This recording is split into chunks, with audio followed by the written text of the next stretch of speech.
ان کی شخصیت کے بہت سے پہلو تھے. ایک بھٹو کے اندر کئی بھٹو تھے.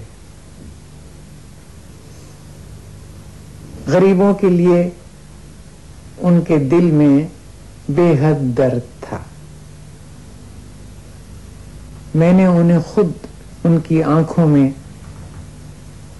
آنسو آتے دیکھے ہیں کہ جب سڑک پر مزدور اپنی ہتھوڑی سے پتھر توڑتا ہوا ہوتا تھا یا مئی کی دھوپ میں کسان اپنی فصل کاٹتے ہوئے ہوتا تھا.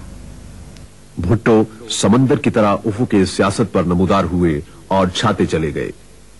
یہ وہ زمانہ تھا جب پاکستان امریکہ کے زیر اثر فوجی معاہدوں، سیٹوں اور سینٹوں میں الجھا ہوا تھا. جناب بھٹو ابتدائی سے کسی ایک طاقت کا دست نگر ہونے کی بجائے دنیا کے تمام ممالک سے برابری کی بنیاد پر تعلقات کے حامی تھے.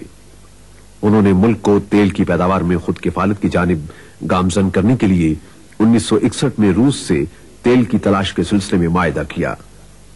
روس نے پاکستان کو پہلی بار $30 ملین کا قرض بھی دیا. چین پاکستان کا عظیم ہمسایہ. 1963 میں وزیر خارجہ کی حیثیت سے جناب بھٹو کے چین کے دورے سے صحیح معنوں میں پاک چین دوستی کی بنیاد پڑی.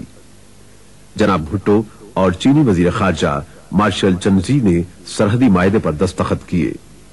اس معاہدے کے تحت چین نے تقریباً 750 مربع میل علاقے سے اپنی فوجیں واپس بلا کر وہ رقبہ پاکستان کے حوالے کیا.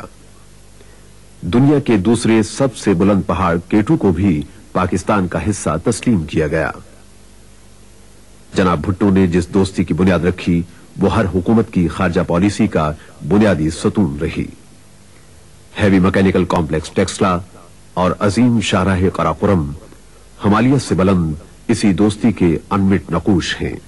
1965 کی جنگ میں پاکستان کی افواج اور عوام نے بے مثل شجاعت اور قومی یکجہتی کا مظاہرہ کیا.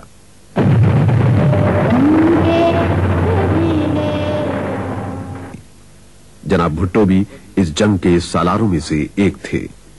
وہ سفارتی سطح پر شب و روز مصروف رہے. اقوام متحدہ سے ان کے خطابات اقوام متحدہ کی تاریخ کا سرمایہ ہیں. انہوں نے چین کی اقوام متحدہ میں رکنیت کی ضرورت پر زور دیا. In these crucial times, when developments are taking place which might well prove decisive to the entire future of humanity, it is highly regrettable that China has been excluded so far from the United Nations.